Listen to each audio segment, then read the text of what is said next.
So it looks like taking a break from politics. Is baseball the perfect spot to just relax and enjoy? Perfect. You know, I don't have to think about these pinheads out here. Just the pinheads on the field. But I'm a Mets fan from way back, and I know a lot of the Yankees, so it's hard for me to root one way or the other. But when I grew up in Levittown, we were always with the Mets. You talking to Eddie Cranepool just a second ago, talking about going to the Polo Grounds. You know, what was that experience like for you going to the Polo Grounds, seeing a very young, early Mets teams?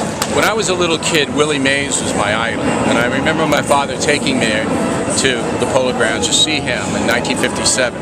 And then when they moved out to the West Coast, the Dodgers and the Giants, it broke my heart. So then 5 years later, when the Mets came, I was like, this is the greatest. And I was 12, and I was old enough to take the train from Levittown, couldn't do that today, to Penn Station, and then kind of whip up to the Polo Grounds on the subway, which we did. And so we watched the 62 Mets. We loved them, even though they were terrible, because it was so entertaining, and it was like baseball was back in New York, National League. And it was like the Yankees were so serious, the Mets were just fun.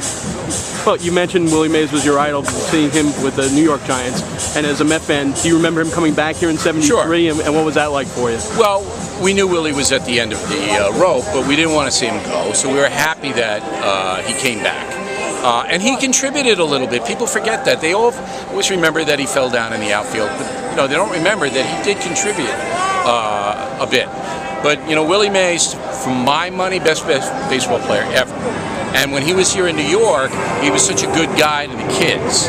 And so I'll never forget that. Now, obviously, because of who you are, I have to ask you this question.